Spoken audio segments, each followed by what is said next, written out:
wigeze gusonza n'ubu ushobora kuba ushonje. Muri iyi si dutuye nta kintu kibabaza nk'inzara.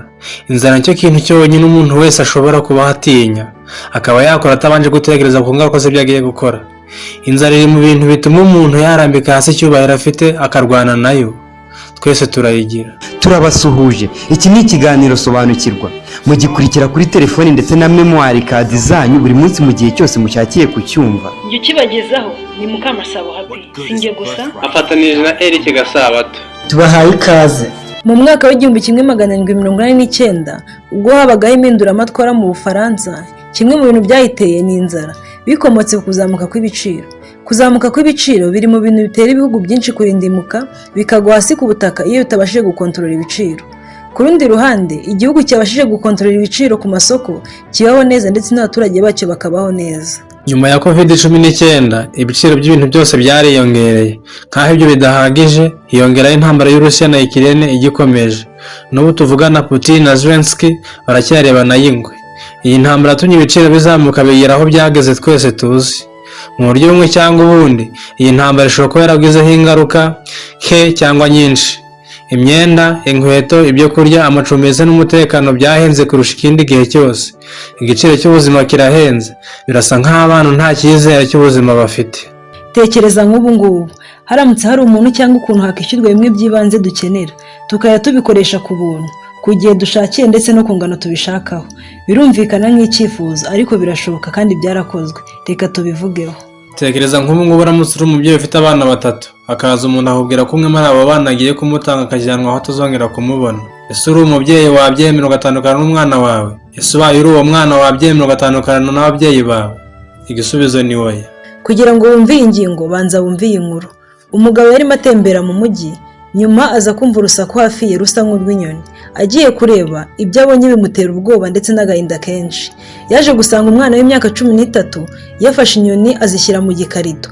Nk'aho ibyo bidahagije, akajya ashingamo igiti ndetse n'ibyuma, agashimishwa n'urusaku rwazo. Mu gahinda kenshi, umugabo yaje kubimuza umwana aranga ko inyoni zarize.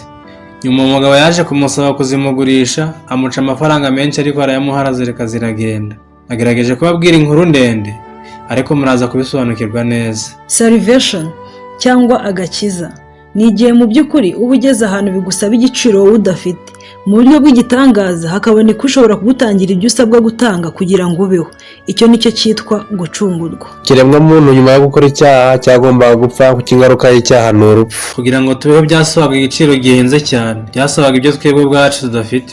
Ku bindi bisobanuro warambura mu rwandiko intumwa Pawulo yandikiye Abaroma igice cya 7, ndetse no mu rwambere rwa Yohana igice cya 3 umurongo wa 4. Ibyahishuwe igice cya 5 umurongo wa 2 kugeza ku wa 5. Mbona marayika ukomeye abaririza n'ijwi rirenga ati, ninde ukwiriye kubumbura kiriya gitabo no kumena ibimenyetso bigifatanishije? Ntihagira uwo mu ijuru cyangwa uwo mu isi cyangwa ikuzimu ubasha kubumbura icyo gitabo, habe no kukireba. Nuko ngizwa cyane nuko hatabonetse ukwiriye kubumbura icyo gitabo, habe no kukireba.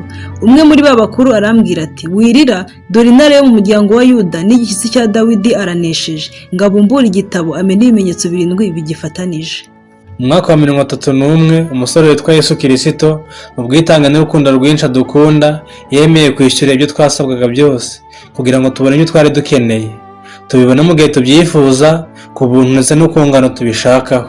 Ubundi uyu musore utaragiraga n'aho arambika umusaya, dore ko hafi ubuzima bwe bwose bwa hano ku isi yari yarabuhariye guhora mu ngendo za hafi na kure, agenda akiza, agabura ndetse anigisha. Ni gute yabashije kutwishyurira mu gihe twe byari byatunaniye, kandi isi yarahoranye abakire batunze ibyamirenge ku nenyo? Yishyuye iki kandi yishyuye ate? Ku buryo buri wese ubu asigaye akoresha ibyo yamwishyuriye ku buntu, nta kindi kiguzi icyo ari cyo cyose atanze. Ubundi nyuma yo kubona ko twebwe ubwacu tuyihagije ngo twishyure ikiguzi kingana n'icyatanzwe, aricyo Yesu, yemeye gutanga ibyo yari atunze byose ndetse nawe ubwe kugira ngo tubone ibyo twari dukeneye. Tujye tubikoresha igihe tubishakiye, ku ngano tubishakaho kandi ku buntu.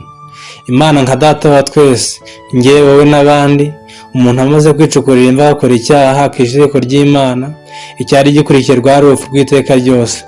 Gusa Imana n'umwana wayo bitewe n'urukundo rwinshi bari bafitiye umuntu, maze data wa twese yemera kwishishira umwana wayo w'ikinege. Soma Yohana igice cya 3:16. Ngo kuko umuntu yasubijwe ubuzima buzira iherezo, nyuma akazamurwa mu mva ariko zaguma mu iteka ryose, byose bikozwe n'uyu musore Yesu Kirisito. wemeye gutanga byose birimo n'ubugingo bwe butagira icyasha, maze apfira aho twakiriye. Mu ibaruwa ya mbere ya Yohana igice cya 5 umurongo wa 13 handitswe ngo, ibyo ndabibandikiye mwebwe abizeye izina ry'umwana w'Imana, kugira ngo mumenye ko mufite ubugingo buhoraho, kandi iki nicyo kidutera gutinyuka imbere ye, ni uko twumva iyo dusabye ikintu nk'uko ashaka. Ubugingo buhoraho yatwishyuriye twese turabukeneye, ntawe utabushaka, kandi kubona biradusaba igiciro gito cyane, kuko bidusaba kwizera uwaducunguye. Iki nicyo dusaba, maze nawe akatugabira ubutazima. Nimuhagarike imitima yanyu, mwizere Imana, nanjye munyizere. Yohana igice cya 14 umurongo wa 1. Mu gihe imyambaro, inkweto, amacumbi ndetse n'ibyo kurya bihenze kandi ibiciro byabyo bikazamuka buri munsi, ubugingo buraho buracyari ubuntu. Yemwe abafite inyota, nimuze ku mazi, kandi n'udafite ifeza nawe naze. Yesaya igice cya 55 umurongo wa 1. Igihe iki kiguzi dusabwa kugira ngo tubone amazi y'ubugingo. Nk'uko byumvikanye, ikiguzi kiri hafi ya ntacyo, kereka ubuze ubushake bwo gushaka ubuzima budapfa. Kugeza kuri uyu munota turi kumvira iki kiganiro, agakiza karacyari ubuntu. Tubibutse ko bizarangira. Iyi si dutuye ni ikibuga cy'ibigeragezo. Twebwe abayituye turi mu mukino. Uyu ni umukino ukinwa n'uwavutse wese, kuva ukivuka kugeza igihe utakiriho. Uwo ari we wese uri kumva iki kiganiro yahuye n'ikigeragezo kimwe cyangwa byinshi. Mu gihe abasore n'inkumi bafite igitekerezo cy'uko bazashyingirwa bakagira umuryango, bakoroka bagera ku munezero batekereza ko ari wo wanya mu isi itanga. Ku rundi ruhande, twese tuzi umuntu umwe cyangwa benshi bafite ibirego mu nkiko bifuza gutandukana n'abo bashakanye, ku buryo babona ko gukomeza kubana n'abo bashakanye birutwa no gupfa. Ku rundi ruhande, kumva inkuru y'umwana wishe ababyeyi be ntibikiri inkuru, byabaye ibisanzwe. Mbega akaga katwugarije.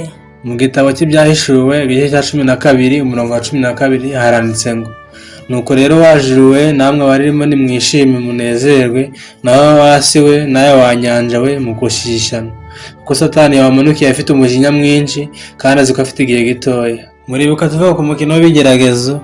Uyu ni umukino uwo ari we wese agomba gukina, wabishaka utabishaka. Si amahitamo yawe gusunikira kuba wakina. Icy'ingenzi ni ukumenya umukino ukinwa ute, utsindwa ute, kandi utegurwa nande. Impuguke mu by'imikino zitubwira ko intsinzi atari impanuka, ahubwo irategurwa. Mu gitabo cyitwa Bongerera Imuragire paji ya 9 atubwira yuko intsinzi umuntu agize imusunikira intsinzi ikurikiyeho. Ukaze muri uyu mukino numara gutsinda agahita ategura umukino ukurikiyeho. Umwanzi surwana nawe ajya atsindwa ariko ntajya yihana. Urangara agata agasubira mu birindiro akagutsinda. Muribuka mu ntango y'ikiganiro, umusore wemeye kwishyura byose ngo tujye tubikoresha ku buntu. Mu gitabo cya Matayo igice cya 11 umurongo wa 28, Yesu Kristo yarongeye aravuga ati, mwese abarushye n'abaremerewe nimuze munsange ndabaruhura.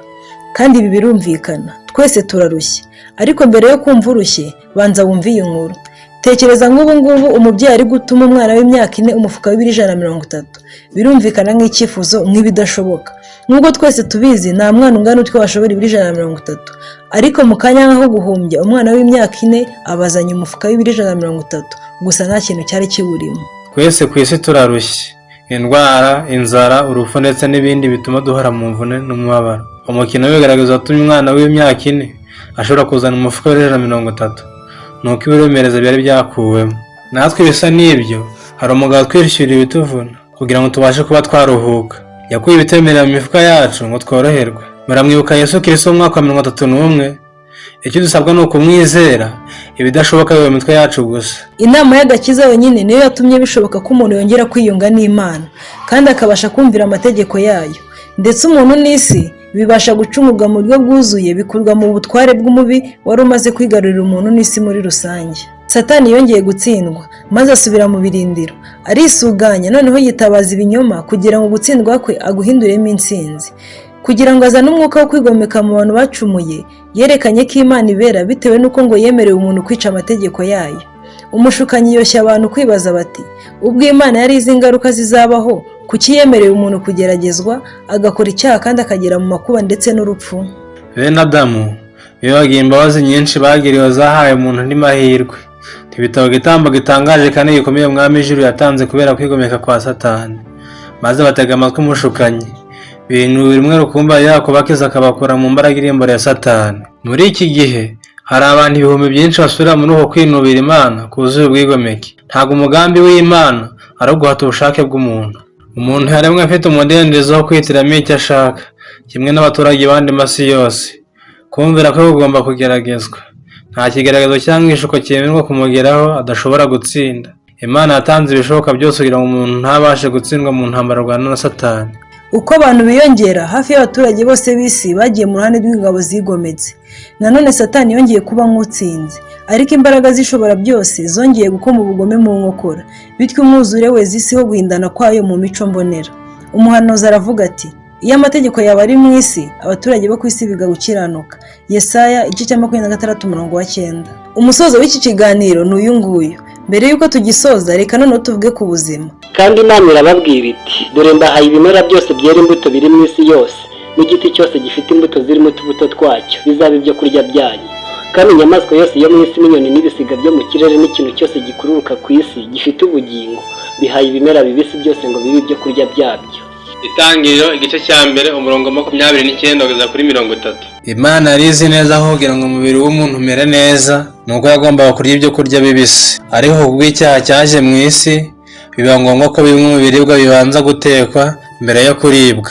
Iyo umuntu ariye ibyo kurya bitetse atabanje kurya ibyo kurya bibisi, umubiri uhita wumva ko utewe n'igitero. Umubiri uhita wohereza abasirikare bawo kugira ngo bajye guhangana n'icyo gitero cyawugabweho. Muri iyo ntambara umubiri utakaza abasirikare benshi bakagwa muri iyo ntambara. Iyo ntambara ica umubiri intege kandi ikangiza ubudahangarwa bw'umubiri. Ariko iyo umuntu ariye ibyo kurya bibisi mbere yo kurya, nko kuba yabanza guhekenya igitunguru, urunyanya cyangwa akaba yarya urubuto urwo ari rwo rwose mu gihe agiye kurya ibyo kurya bitarimo imboga, iyo ntambara ntibaho. Cyane ko ibyo kurya biriwe bidatetse nibyo umubiri ukuramo vitamine C ituma umuntu agira uruhu rukeye akagira n'itoto mu ngingo. Tubibutse ko kandi iyo utaretse ngo ibyo kurya bikubera imiti, birangira imiti kubereye ibyo kurya. Fata neza ubuzima bwawe kuko nicyo gishoro gikomeye Imana yaguhaye kandi izakubaza uko wagikoresheje. Mwakoze kutwumva. Umusozo w'ikiganiro ni uyu nguyu. Ikiganiro tubashimira kuba mukurikira. Mu gutegura ikiganiro twifashishije ibitabo bitandukanye, ariko by'umwihariko twifashishije Bibiliya yera, ikaba igitabo gikunzwe na benshi. Iki kiganiro mwagisanga no kuri YouTube channel yacu Ijwi Rirenga. Nyabakibagezagaho ni Eric Gasabata afatanyije na Mukamasabo Happy. Reka dushimire abadufashe gutegura iki kiganiro, by'umwihariko Naomi Esther ndetse na Jean Paul Mutuyimana. Ikiganiro cyo nisobanukirwa.